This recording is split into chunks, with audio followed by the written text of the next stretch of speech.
De hecho, bueno, hoy esperábamos a otros hermanos que pasaron por allá por la casa preguntando y los esperábamos, pero no tienen.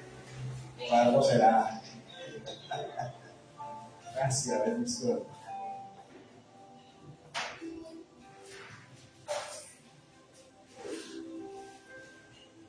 Mira, fíjate que el Señor trataba conmigo. El Señor siempre, uno está teniendo comunicación constantemente. Y me decía, yo soy tu porción, ¿acaso te parezco poco? No me pude defender porque Dios es plenitud, Dios es todo. Y yo dije, bueno, por razón Jesús dijo, y María le tocó la mejor parte. Me tocó la mejor parte, gracias al Señor que me eligió para este oficio. Pues,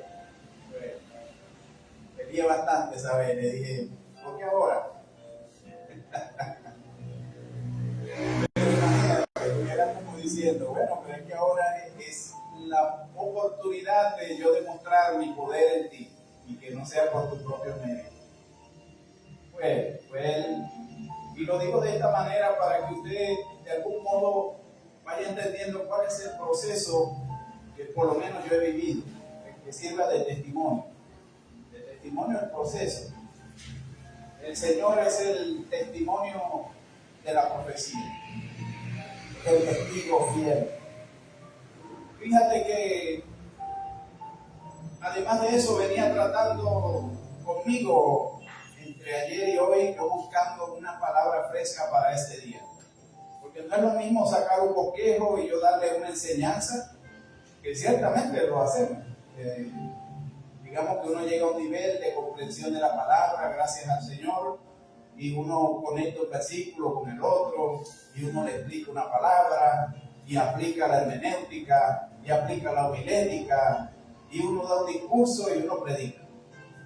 Pero cuando es el Señor que da una palabra unida, cuando es el Señor que trae el mensaje directo, cuando viene la palabra, entonces uno dice la gloria del Señor totalmente. Siempre es la gloria de Él. Pero en ese momento uno dice, wow, traigo una palabra de parte de Dios para tu vida que te va a bendecir. Aleluya, a su nombre. Aleluya. Y trataba el Señor conmigo acerca de la paternidad. Diga conmigo paternidad. La paternidad viene del padre, ciertamente, pero hablando en general de padre y de madre. Algunos dicen, y me trataba era con este dicho. El dicho dice, padre, madre es una sola, y padre, el que cría. Pero me decía, ¿cómo me trataba el Señor con este texto? Porque le decía, si es el que cría, ¿por qué Jesús no dijo que José era su padre? Si José lo crió. ¡Wow! Y yo ahí sí quedé como en shock, ¿no? Bueno, Señor, tú haces unas preguntas que... Él dice, sí, Jesús estaba allí. Jesús dijo, en los negocios de mi padre me es necesario estar. ¿Por qué no digo, oye, pero si tu papá es José, ¿por qué no fuiste con él? Ciertamente Jesús se estaba identificando con su paternidad celestial. Diga conmigo, hijos amados. Hijos amados. Hijos amados. Hijos amados. Hijos amados. Usted es un hijo amado de Dios. Efesios capítulo 5, versículo 1 habla acerca de este llamado. Dios nos ha llamado como hijos amados. Somos amados en el Señor. Juan dice, ahora somos hijos amados de Dios, o somos hijos de Dios y no sabremos lo que vamos a hacer. Es decir, ahorita tenemos un nivel de honra por ser hijos, pero cuando estemos junto a Él, pues sabremos entonces.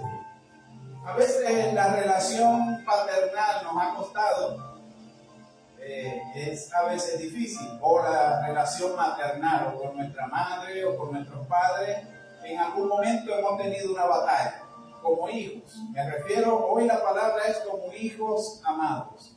Si nos comportamos como hijos, algunas veces no vamos a tener el mejor comportamiento. Aleluya. Porque algunas veces los hijos tendemos a ser un poquito retrecheros, malcriados y mal portados, pero nosotros somos hijos de Dios. En la Escritura nosotros encontramos esto también. Hay hijos que imitaron a sus padres en todo. En todo. Y en su oficio era la tradición que los hijos repitieran o conservaran el oficio de la familia. Además, que conservaran la heredad, la tierra y todas las cosas. Que ellos pudieran heredar de su padre, conservarlas y transmitirlas en sus generaciones. Eso pues hasta en los genes se ve. Eso va de generación en generación. Aleluya. Quiero que ustedes me acompañen hoy al Salmo capítulo 2. Salmo capítulo 2, verso 7, que también tiene un paralelo en Mateo. El Salmo capítulo 2, verso 7. Aleluya. Aleluya.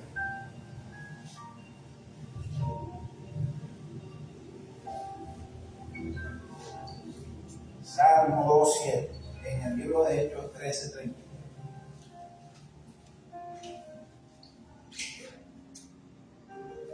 Dice la palabra del Señor es bendita y es digna de ser recibida por todos. Amén.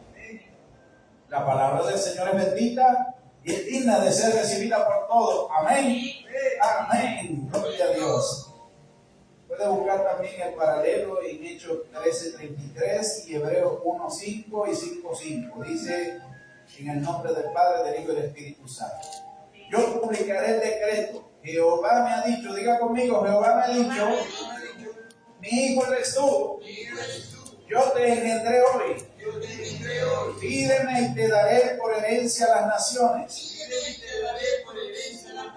Y como posesión tuya, los confines de la tierra. Los quebrantarás con vara de hierro. Como vasija de alfarero los desmenuzarás. Aleluya. Gracias, Señor, porque tu palabra es bendita, Padre. Es una semilla que se siembra a veces con lágrimas, con sufrimiento, pero con alegría recogeremos los frutos de ellas. Tu palabra es bendita, Señor. Y da fruto a 30, 60 y a 100.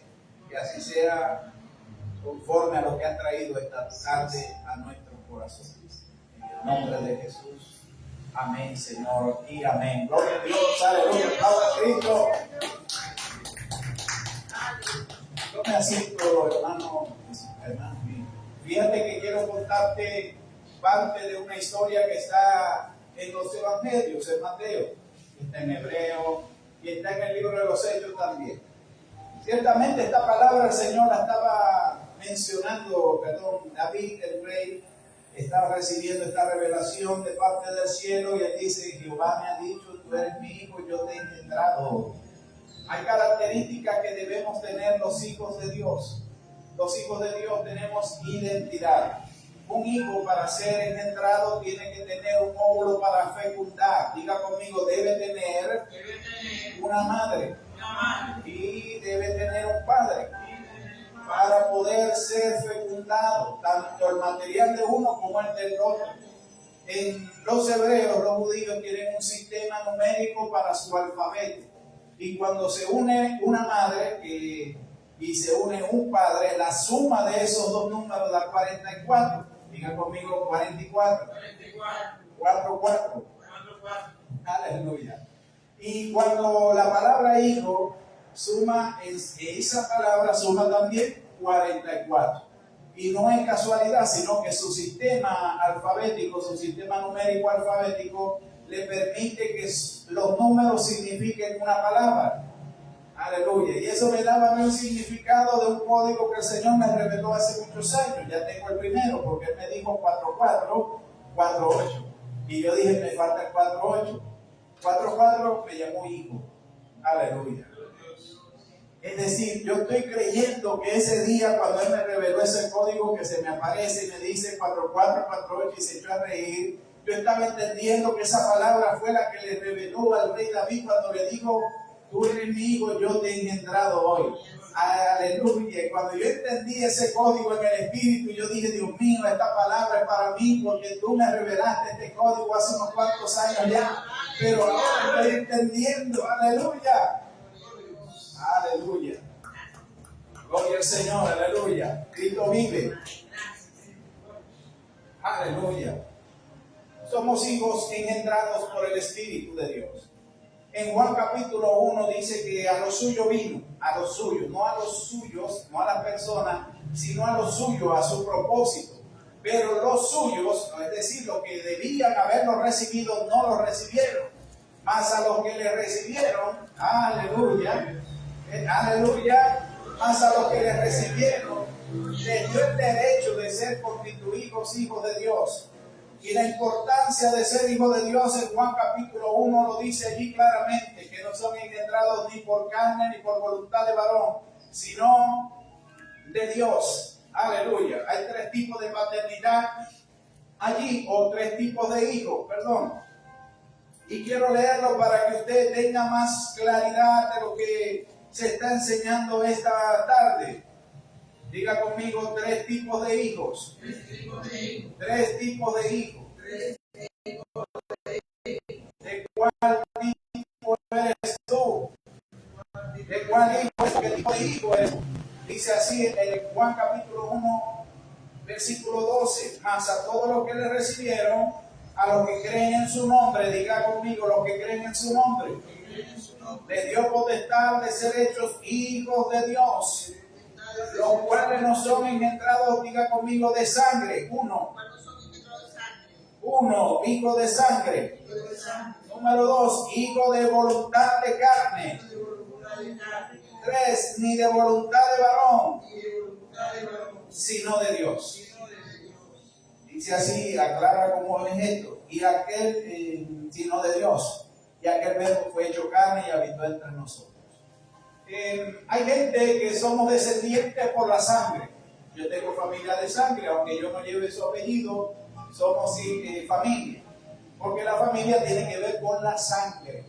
Familia es sangre, hogar es de hoguera. Hogar son los cercanos, son los consanguíneos más cercanos, pero es el hogar. La familia son, así sea lejanos, pero llevamos la misma sangre. Aleluya. Y ahí usted va a poder transferirle sangre a los que son de su propia familia, de su propio linaje de grupo sanguíneo. La voluntad de la carne tiene que ver también con el deseo, es decir, hay hijos, y lo leía temprano, de que quizás han sido hijos no programados, porque pues fue por un deseo que tuvimos en aquel momento, y debo incluirme, pues no soy exento de esa situación, y pues se tuvo el embarazo, y pues ya con el embarazo, oye, uno asume las responsabilidades, hay otras personas que no, pero igual nace una criatura o se forma un hijo, se forma, aunque no tenga los apellidos, pero es por voluntad de la humanidad, por voluntad de carne y por voluntad de varón. Hay otra forma de ser hijo, que es la adopción. La adopción, aunque no es de nuestra sangre, aunque no sepamos de dónde viene, igual uno puede adoptarlo y se convierte en familia, y se le aporta el apellido de la familia, y uno recibe las responsabilidades de esa criatura que ahora es hijo de la casa. Pero hay un tipo de hijos que no son ninguno de esos tres tipos de hijos, sino que somos hijos de Dios, que viene, Él nos da espíritu de adopción, pero nos da también de su sangre, nos da de sus genes, nos da de todo lo que viene de Él. Y ser hijo de Dios es ser engendrados en el Espíritu. Y esto lo vemos mejor cuando Jesús está siendo bautizado y se abren los cielos. En otras oportunidades se habían abierto las aguas, pero cuando Jesús entró en el agua, en lugar de abrirse el agua de esta tierra, se abrieron las aguas de los cielos. Y de allá vino la simiente divina de Dios, que es su Espíritu. Y cuando reposó sobre él la palabra, entonces fue más potente aún cuando dijo: este es mi Hijo amado en el cual tengo complacencia. Y en otra parte también dijo: este es mi Hijo, hoy te he engendrado. Aleluya. Desde ese momento esa palabra reposó sobre él y lo llevó al desierto por 40 días a ser tentado. Pero es el profeta Oseas también que lo aclara, y también en el libro de los Evangelios lo dice, para que antes de eso Jesús había sido perseguido cuando niño. Moisés fue perseguido cuando niño. Y infinidad de ejemplos que hay de los hijos del desierto. Porque era necesario que Dios llamara a su hijo del desierto y era necesario que se cumpliera esa palabra. Osea capítulo 11, versículo 1 dice que a mi hijo lo llamé desde el desierto. Del desierto llamaré a mi hijo, o llamé a mi hijo del desierto. Los hijos del desierto, uno de ellos, o una de las formas de tener hijos en el desierto es desterrándolos. Diga conmigo, desterrando. Uno de los ejemplos bíblicos que tenemos es el de Caín. Cuando Caín peca contra su hermano, una de las soluciones fue el destierro. Caín no podía vivir cerca de donde estaba su familia, donde estaban sus padres, por lo tanto fue desterrado para que no contaminara la otra parte de su familia. Otro de ellos es Ismael. Ismael, aunque no pecó, dice la Escritura que era el que perseguía a Isaac. Y esto ofendió a la madre de Isaac, a Sara. Entonces ahora había una lucha entre Sara y Agar, entre la esclava y la libre, entre la libre y la esclava, y entre los hijos y las simientes de ella. Porque el problema de Ismael no era su padre, porque era el mismo Abraham. El problema de Isaac no era su padre. El problema de ellos era que eran de diferentes madres, diferentes vientres, diferentes caminos, diferentes propósitos. Pero ambos venían del mismo padre.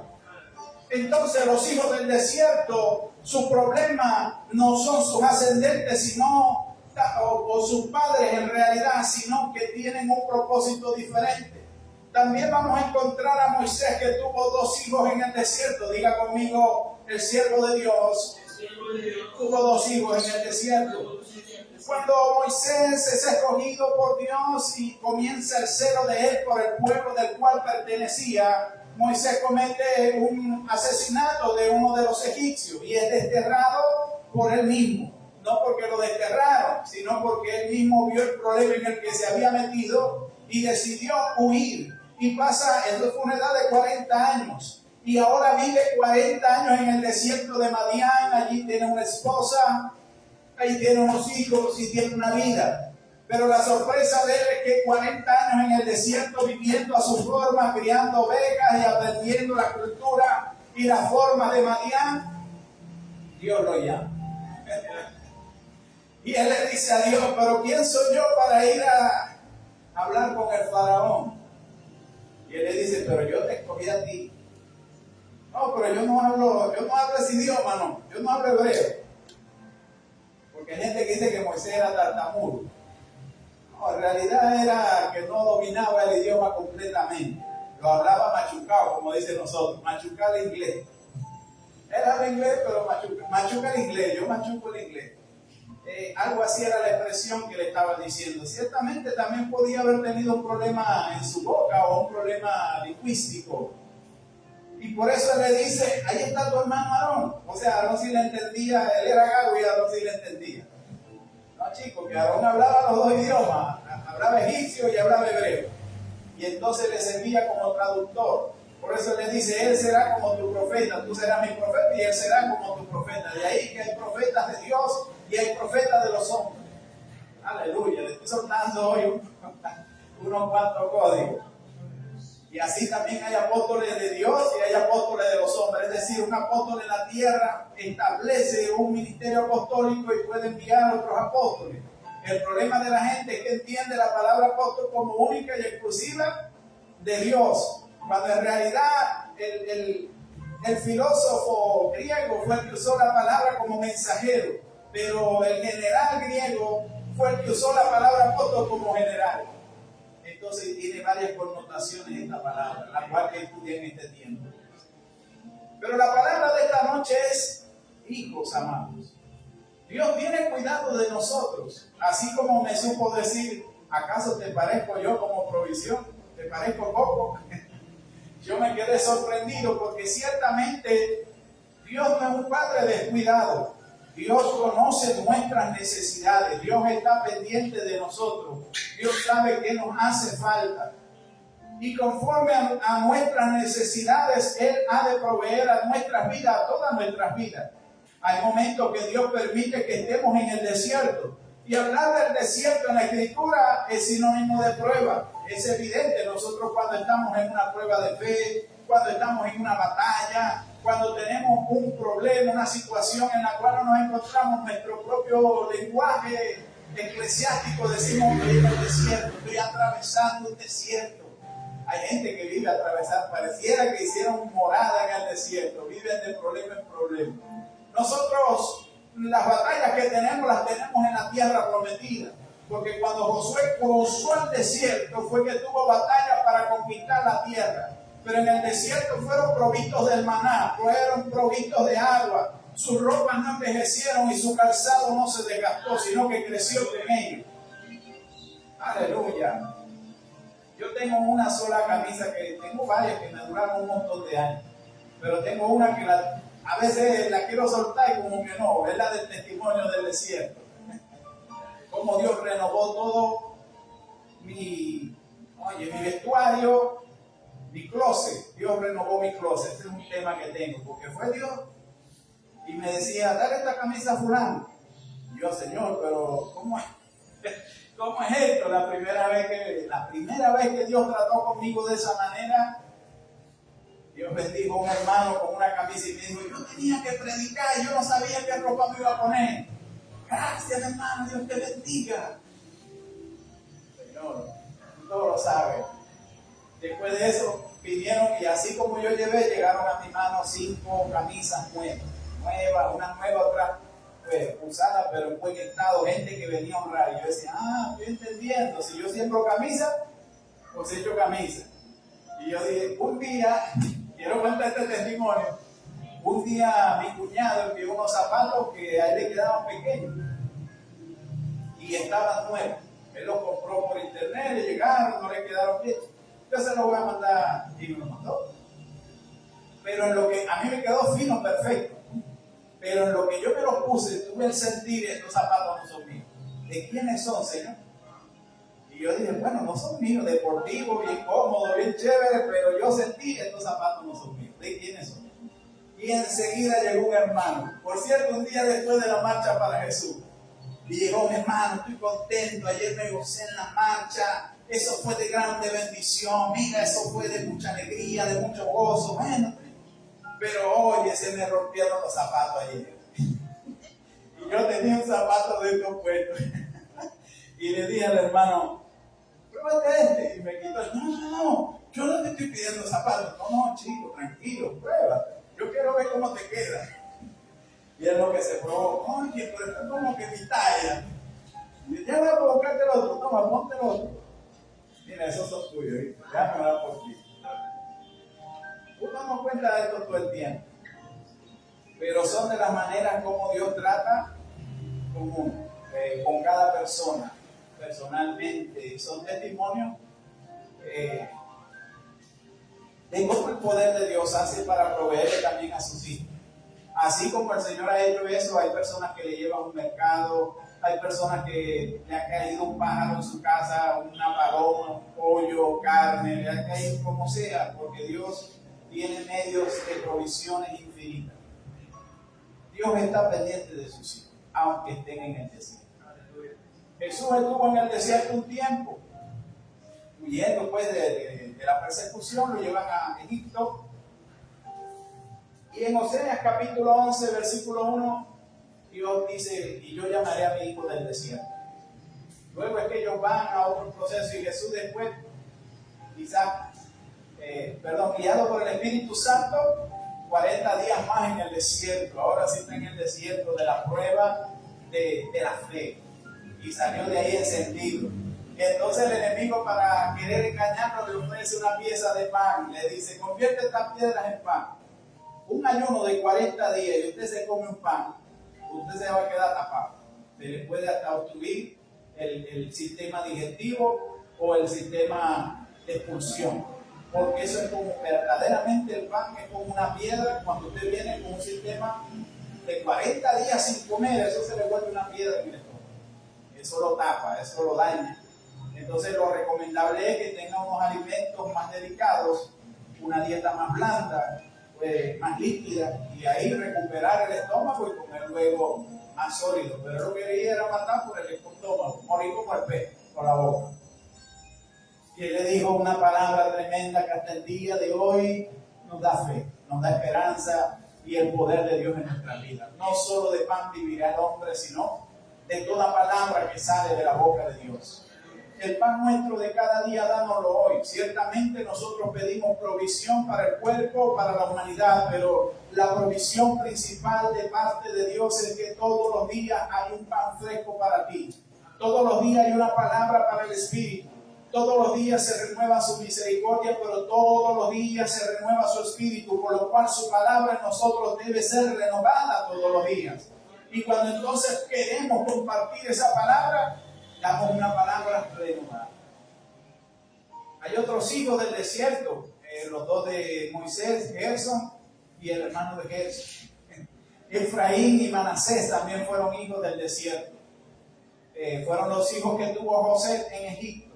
José, cuando pues preso y todo este proceso que vivió al final de su proceso, Dios lo bendice, cumple el propósito, tiene una esposa y tiene dos hijos que recibieron, son la media tribu de Manasés y la media tribu de Efraín. Ellos se convirtieron en un linaje profético. Si usted se da cuenta la historia del pueblo de Dios y de otro tipo de hijos, el linaje profético. Parte de ser hijo de Dios es que nosotros portamos o tenemos en nosotros lo profético, el linaje profético. Dice la Escritura que Abraham era profeta. A Abraham le correspondió orar por las mujeres del faraón, por las mujeres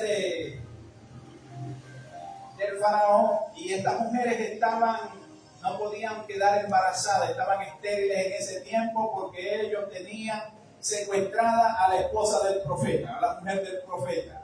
Y ese día, cuando Abraham oró por ellos o por ellas para ser liberadas de su vientre, para que fuesen abiertas las puertas de bendición, también estaba Sara allí. Así que si Abraham oró por las demás mujeres que estaban allí, tuvo que haber orado por Sara. Y es cuando recibe la promesa y al año siguiente tienen a Isaac. Isaac de por sí no profetizó, no lo vemos como profeta de palabra, pero sí haciendo actos proféticos. Porque donde Isaac ponía la vara para cavar allí los pozos, entonces los pozos brotaba agua. Venía cualquier otro y quería abrir un pozo al lado del pozo de Isaac y no salía agua. Pero Isaac iba y aquella.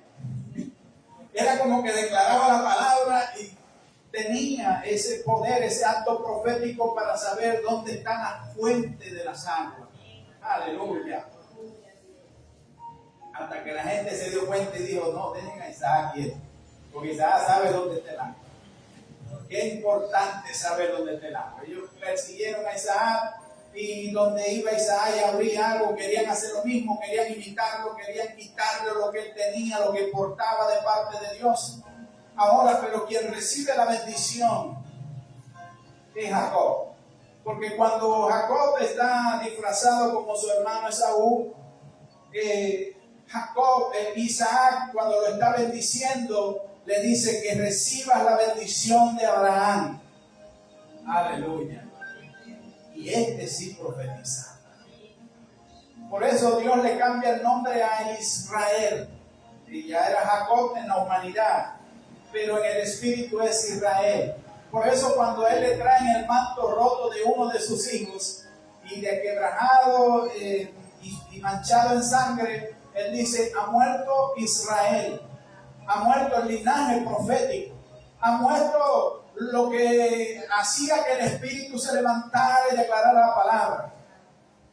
Y cuando pasa el tiempo, pasan los años y le devuelven a su hijo ahora, le dicen, José está vivo. Y dice, no dice se levantó Jacob, dice se levantó Israel. Había resucitado el linaje profético. Había resucitado el poder de Dios en la vida de este hombre. Le quedaba una temporada por vivir de bendición. Y fueron muchos los años de este hombre en esa tierra de Gosén. Y cuando se sentó a bendecir a cada uno de sus hijos, les ofreció la palabra profética de parte de Dios para una visión para su vida. Tremenda bendición que está allí, como le declara a cada uno de sus hijos una palabra. Porque él se acordó que Isaac tenía una sola palabra de bendición. Porque cuando él y Esaú contaron, se sentaron, se reconciliaron, Esaú le dijo: mi papá no tenía más bendición, tú solo la tuya. Entonces en Jacob se multiplicó la bendición. Y él tomó ahora no a uno solo, no al primogénito nada más, sino a cada uno de sus hijos, y le alcanzó hasta para los nietos bendecir a Manasés y Efraín. Ese linaje profético llegó hasta Moisés. Y Moisés, en un día que está ministrándole a los 70 ancianos, se derrama la gloria del Señor, y hay 2 por fuera del campamento que estaban en la lista, que no llegaron a tiempo, no vinieron a la iglesia ese día, pero recibieron el poder de Dios y estaban profetizando. Y entra Josué: Señor, por allá vino uno, pues por allá están todos profetizando. Y Josué dice: cállale la boca. Dice: no, Josué, ojalá todos profetizaran.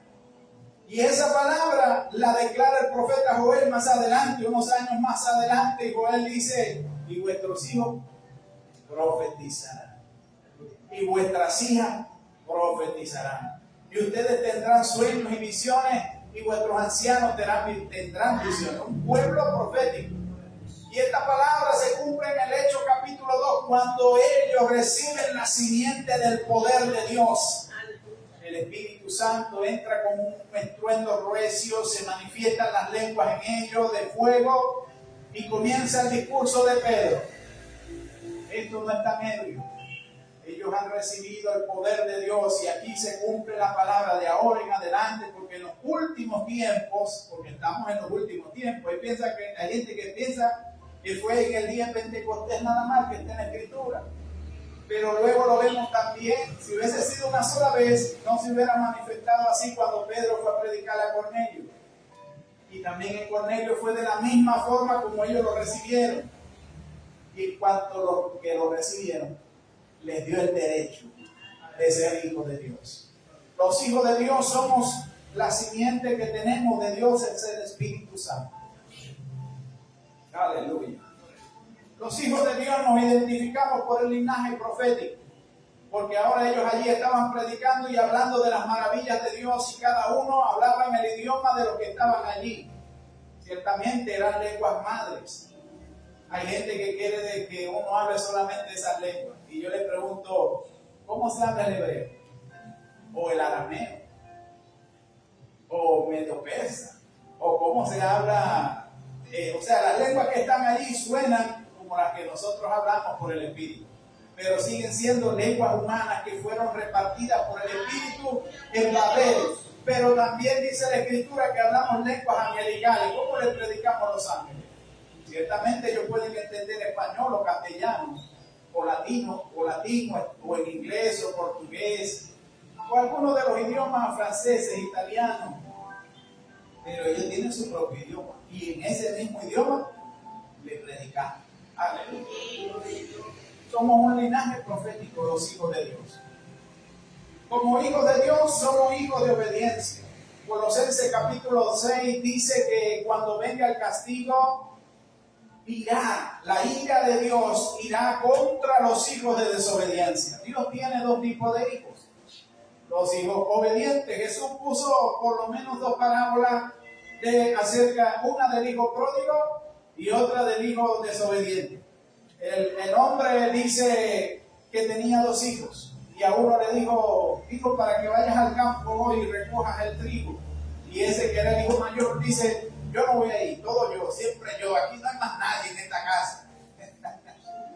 Y el hijo menor dijo: papá, yo sí voy. Y adelantaba. Y el papá dijo: Dios mío, lo tocaste, está ungido. Y no fue. Pero el hijo mayor luego reflexionó y dijo: yo tengo que ser obediente, yo voy a ir. Y fue, hizo el trabajo que necesitaban hacer.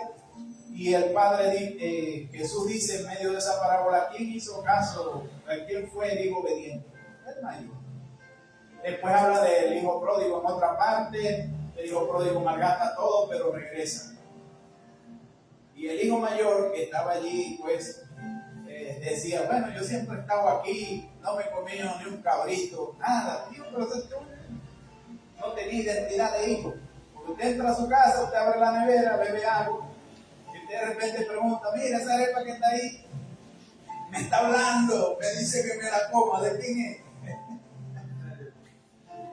Puede ser una arepa, puede ser una yaca, ahora que vienen los tiempos de siempre, puede ser un pernil que de repente usted es cuidadoso y dice, no me la voy a comer por si acaso, pero voy a preguntar porque de repente nadie quiere. Pero o sea, que es hijo, toma las cosas como hijo. Lo que hace es avisar, mira, me voy a comer esto que está aquí, ¿de quién es? Se bebe el agua, se bebe el refresco, se come los panes. Tiene confianza. Y pareciera que el hijo mayor no tenía esa confianza. Papá, yo me agarré de un cabrito y el papá como que, hijo, se la cogió la. O sea, ¿qué te pasa? Nada extraño. Como hijos somos obedientes. Como hijos de Dios somos hijos de obediencia. Por eso es que Colosenses 3:6 dice que los hijos de desobediencia son los que en ellos va a caer la ira de Dios. Allí Pablo viene hablando de una serie de cosas, pero dice que los hijos de desobediencia son los que llevan el castigo. Y ve que dice que son hijos también, pero son hijos de desobediencia. Entonces es mejor la obediencia que el sacrificio. Hay gente que está sacrificando muchas cosas, pero no tiene identidad de hijo.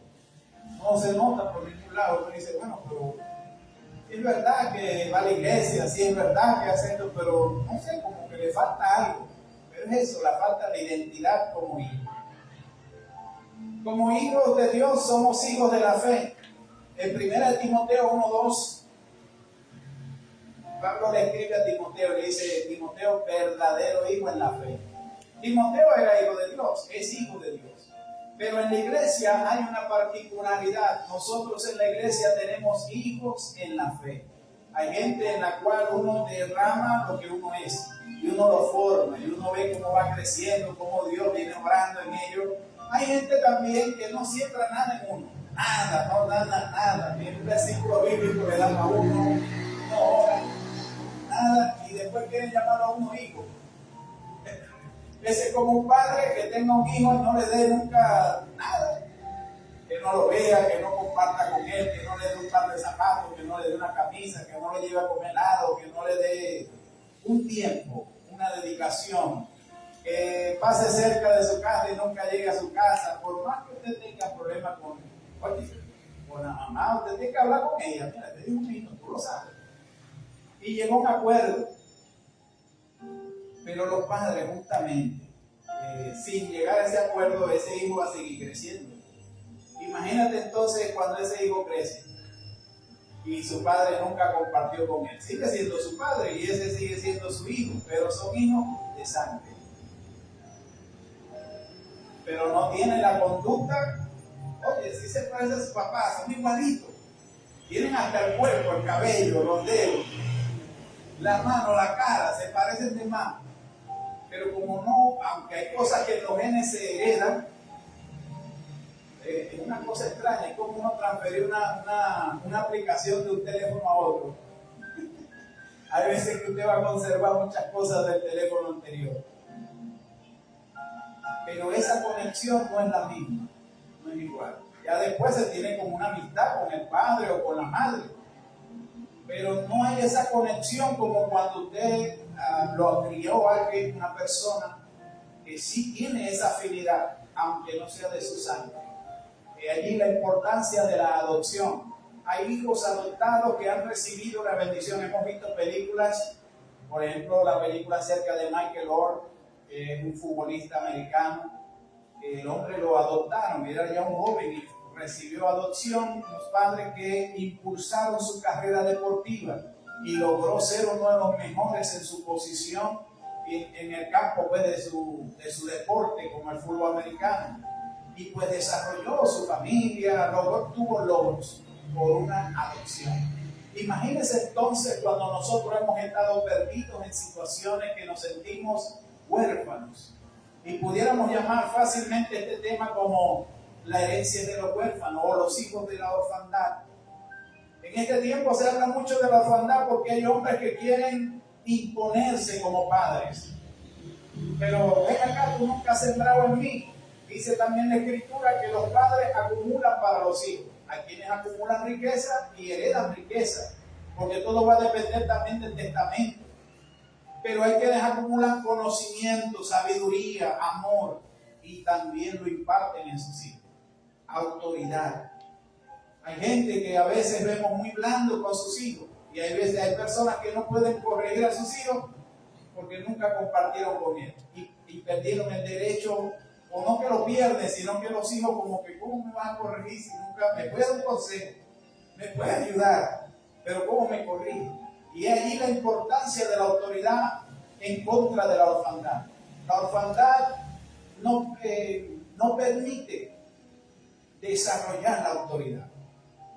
Por eso el principio de autoridad en la iglesia habla de que está bajo autoridad ejerce autoridad. Es decir, el hijo pródigo lo primero que recibió, y esto lo compartí ayer, fue su sentido de pertenencia. Como hijo dijo, en la casa de mi padre. Es decir, él se recordó que tenía un padre y que tenía una casa donde vivía.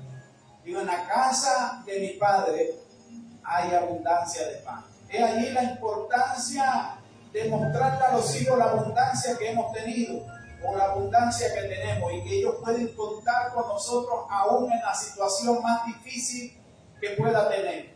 Y nosotros como hijos siempre recordar la casa que nos abrigó y los padres que nos dieron siempre alimento, sustento y provisión. Y fíjate una cosa, que cuando el hijo llega, lo primero que dicen es: ahí estamos vestidos guardados para ti.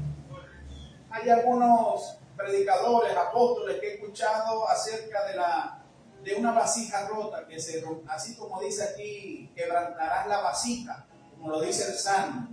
Esa vasija es para los hijos que se habían avergonzado a los padres, y cuando regresaban ellos rompían eso del pueblo para que cayeran las maldiciones sobre ellos. Eso es lo que es la vara de hierro. Es decir, era como que no lo recibiera, no lo reciba. Era lo que querían decir la gente del pueblo, porque está bajo maldición, porque avergonzó a sus padres. Y le he visto, pero en realidad la enseñanza que nos da el Señor es que el hijo, cuando volvió, el padre no permitió que derramaran sobre él esas vasijas rotas de maldición, sino que nos protegió. Y dijo: no se preocupen, ya yo tengo un vestido nuevo para él. Ya no lo verán como un hijo de maldición, sino como un hijo de bendición. ¿Cómo nos visualizamos cada uno de nosotros?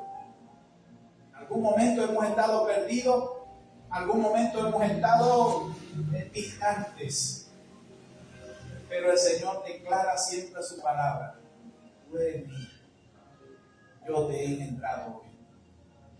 ¿Cuándo se deja de ser hijo? ¿Verdad que es un lazo que no se pierde, un vínculo que no se pierde, un título que no se pierde? Eres hijo. Podrá ser bueno, podrá ser no tan bueno, podrá tener que tener. Es hijo, hijo es hijo. Y como hijo tiene deberes, pero tiene derechos, porque es hijo. Quizás no le toca toda la herencia, pero algo hereda. Todos heredamos algo como hijo. Vamos a ponernos de pie para el orar.